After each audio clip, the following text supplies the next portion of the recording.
mengisahkan tentang pasangan suami istri yang terlibat tragedi kematian seorang wanita secara misterius di apartemennya. Hal itu pun membuat keduanya menjadi tersangka. Tapi mereka berusaha mengelak dan bahkan saling tuduh-menuduh satu sama lain.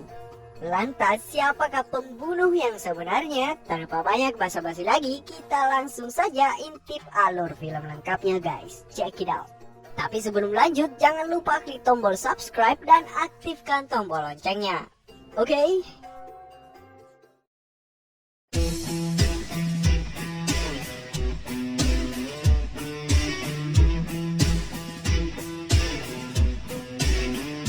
Film dibuka dengan seorang pria bernama Jay yang merupakan seorang penulis novel. Karyanya sangat digemari banyak orang karena berisi kisah cintanya yang sangat-sangat romantis bersama sang istri. Mereka pun dianggap sebagai pasangan yang sempurna dan menjadi inspirasi pasangan-pasangan muda. Akan tetapi hubungan mereka sebenarnya tidak seromantis yang Jay tulis pada novelnya. Istrinya bernama Kiki terkadang membuat Jay sangat kesal karena sifatnya yang pemalas dan tukang suruh-suruh. Bahkan untuk urusan pekerjaan rumah dan menjemput anak, Jay lah yang harus mengerjakannya. Tentu Jay hanya bisa memendam kekesalannya itu karena tak ingin cekcok dengan sang istri. Ia hanya bisa sabar dan pasrah demi menjaga citra hubungan mereka yang sempurna di mata para penggemarnya. Lanjut, selain pekerjaannya sebagai penulis, Jay juga mempunyai bisnis apartemen yang ia warisi dari orang tuanya. Kebetulan Jay juga tinggal di apartemen tersebut. Suatu hari, seorang wanita bernama Elaine datang dan ingin menyewa salah satu kamar di apartemennya. Setelah melihat-lihat, Elaine pergi dan tak sengaja meninggalkan tas belanjanya yang berisi pakaian dalam. Jay pun membawa barang itu pulang dan mulai berfantasi liar tentang Elaine. Tiba-tiba Elaine menelpon Jay dan meminta diskon biaya sewa apartemennya. Karena baik hati, Jay pun sepakat dan meminta Elaine untuk segera menandatangani kontrak. Singkat cerita, Elaine akhirnya tinggal di apartemen tersebut dan menjadi obat cuci mata untuk Jay. Suatu malam, Elaine mentransfer pembayaran yang hanya setengah dari harga sewa. Elaine beralasan kalau isi rekeningnya tidak cukup. Lantas ia meminta Jay datang ke kamarnya untuk mengambil langsung sisanya secara tunai.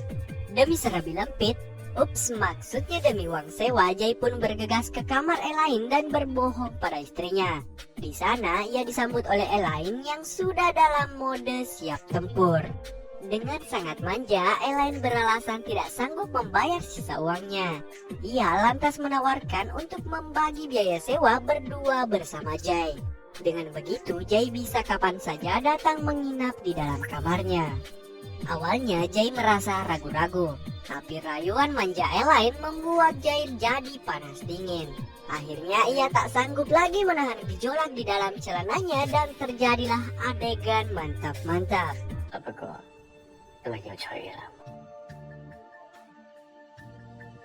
Kemudian hari-hari berikutnya Jay pun selalu berbohong pada istrinya untuk keluar berolahraga ke tempat gym. Padahal yang sebenarnya terjadi, ia pergi berolahraga di kamar Elaine. Sampai suatu ketika Elaine kembali berulah dan ingin minta sewa gratis apartemen pada bulan itu. Ia berjanji akan membayar semuanya pada bulan depan. Meski sama-sama enak, tentunya Jay menolak karena sudah terlalu banyak memberi diskon pada Elaine. Tapi untuk meyakinkan Jay, Elaine menulis surat pernyataan kalau Jay bisa melakukan apapun pada dirinya sesuka hati dan tetap akan membayar sewa setiap bulan. Seketika Jay pun luluh dan siap menerima bayaran sewa kapanpun Elaine bisa. Mereka pun melanjutkan permainan dan tanpa Jay sadari surat pernyataan yang ditulis oleh Elaine terjatuh ke bawah ranjang. Lanjut, Kiki mulai merasa curiga kepada kelakuan Jay yang sering pulang terlambat. Bahkan hari itu ia baru ada di rumah saat pagi hari. Sejak saat itu, Kiki pun akhirnya selalu ikut setiap kali Jay ingin pergi ke tempat gym. Hal itu membuat Jay tidak punya kesempatan dan alasan lain untuk bertemu dengan Elaine. Selama berhari-hari, ia pun hanya bisa memanfaatkan waktu membuang sampah untuk sekedar beradu bibir singkat dengan Elaine. Karena sudah mulai tak tahan, Jay mengatur rencana liburan untuk istrinya. Sementara ia berpura-pura tidak bisa ikut karena ada urusan mendadak yang tidak bisa ditinggalkan.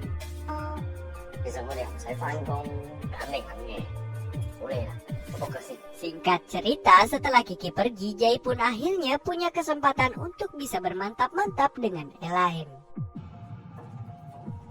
Lanjut, setelah istrinya pulang, Jay ternyata belum merasa puas dan menghubungi Elaine untuk bermantap-mantap. Tapi kali ini Elaine mulai berani memasang tarif setiap Jay ingin mencuci kerisnya. Tentunya Jay menolak keras dan mengalihkan rudalnya pada sang istri. Tapi saat ingin bermantap-mantap, Kiki menolak karena mereka kehabisan karet pengaman. Jay pun langsung pergi untuk mengalihkan kekesalannya di tempat gym. Singkat cerita, pada suatu hari Jay panik karena Elaine membawa pergi anaknya tanpa sepengetahuannya. Ia pun bergegas mencari Elaine untuk memastikan anaknya baik-baik saja. Untungnya Jay tepat waktu dan menemukan mereka di sebuah taman. Kali ini Elaine merayu Jay dan ingin meminjam uang yang jumlahnya tidak sedikit. Jay pun hanya bisa pasrah karena Elaine mengancam akan membeberkan hubungan terlarang mereka. Kelakuan Elaine tak berhenti sampai di situ. Elaine semakin memeras Jay dan meminta uang yang lebih besar dari sebelumnya. Bahkan ia mengancam akan menyebarkan video mantap-mantap mereka apabila Jay tidak menuruti kemauannya.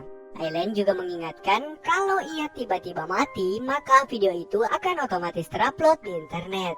Jay yang merasa kebingungan lantas meminta nasihat pada teman-temannya yang seorang pengacara. Mereka menyarankan agar menghilangkan nyawa Elaine. Tapi tentunya mereka juga mengingatkan bahwa akan sangat sulit untuk lepas dari jeratan kasus pembunuhan. Akan tetapi, Jay tidak menanggapi serius saran dari teman-temannya. Singkat cerita, suatu malam Elaine tiba-tiba ditemukan tewas mengenaskan di jalanan. Polisi yang datang menyelidiki lantas menduga bahwa Elaine jatuh dari lantai atas apartemennya. Polisi pun datang memeriksa apartemen Elaine dan meminta Jay datang ke kantor polisi untuk diinterogasi. Awalnya Jay berkata kalau hubungannya dengan Elaine hanya sebatas penyewa dan pemilik apartemen. Akan tetapi ia tidak bisa mengelak setelah polisi menunjukkan surat pernyataan yang ditulis Elaine waktu itu. Dan rekaman CCTV berisi tingkah laku keduanya yang sangat-sangat mencurigakan. Jay pun mengakui bahwa Elaine adalah wanita simpanannya. Tapi Jay berbohong kalau Elaine pernah mengancam bunuh diri jika ia tidak bercerai dengan istrinya. Lantas Jay kembali tidak bisa mengelak setelah polisi mengungkapkan fakta kalau terdapat bukti perlawanan di TKP dan mayat Elaine. Hal itu berarti Elaine mati bukan karena bunuh diri. Akhirnya Jay kehabisan alasan dan mengaku bahwa ialah yang telah membunuh Elaine karena kesal terus-menerus diperas. Seharusnya kasus ini sudah selesai dengan pengakuan Jay. Tapi seorang detektif psikologi pembunuhan bernama Myu-jun melihat keanehan video interogasi Jay. Dari gerak-geriknya, Myu-jun menganggap Jay telah berbohong. Meski Jay telah mengaku, tapi tak ada bukti nyata kalau ialah yang mendorong Elaine. Penyelidikan lanjutan pun dilakukan di apartemen Jay. Polisi menemukan buku diari istrinya yang berisi curahan kemarahan atas perselingkuhan Jay dan rencananya balas dendam pada Elaine. Polisi lalu membawa Kiki ke kantor untuk diinterogasi. Myu-jin lalu menunjukkan buku diari dan serat baju milik Kiki yang ditemukan di TKP.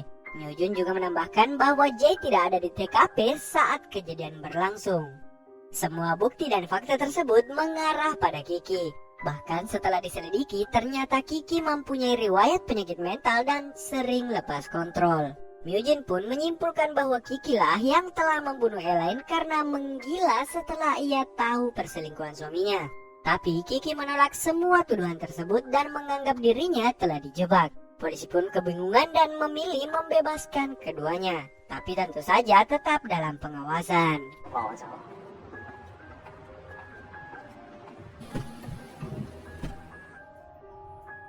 Singkat cerita, saat mereka berangkat untuk menjemput anaknya, di dalam perjalanan ternyata Kiki membius Jay dan membawanya ke suatu tempat. Setelah sadar, Kiki langsung protes pada Jay karena telah menjebaknya sehingga ia dikejar-kejar oleh polisi. Lantas Jay balik menyalahkan Kiki yang ternyata dari awal sengaja menyewa Elaine untuk mendekati suaminya sendiri. Jadi atas perintah Kiki, Elaine diminta untuk merekam mantap-mantapnya dengan Jay. Nantinya video itu akan Kiki gunakan untuk merusak reputasi suaminya. Kenapa? Karena Kiki sangat membenci Jay yang begitu munafik penjual kebohongan tentang hubungan mereka dalam karya novelnya. Akan tetapi keserakahan Elaine luput dari perhitungan Kiki. Elaine justru menggunakan video itu untuk memeras Jay dengan uang yang lebih banyak ketimbang bayaran dari Kiki. Lanjut, Kiki pun melampiaskan kemarahannya dengan menampar Jay berkali-kali. Kemudian Jay melawan dan berhasil melepaskan diri. Akan tetapi dengan kondisinya yang terluka, Jay kembali ditangkap kemudian diikat pada alat pemotong kayu.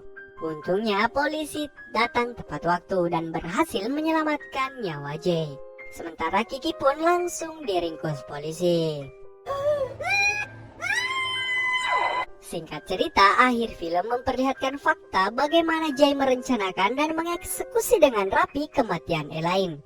Jay menulis buku diari istrinya dan membuat rekam medis sakit mental palsu sehingga polisi percaya bahwa istrinya memang gila. Jay lalu membius Elaine dan merekayasa kematiannya dengan pakaian istrinya. Bahkan Jay juga membuat mesin pelontar otomatis agar Elaine seakan-akan mati didorong oleh seseorang dan membuat alibi dirinya berada di tempat lain ketika kejadian berlangsung. Setelah peristiwa itu, Kiki lalu ditangkap dan masuk ke rumah sakit jiwa. Sementara Jay lepas dari segala tuntutan dan hidup bebas bersama putranya. Dan film pun selesai.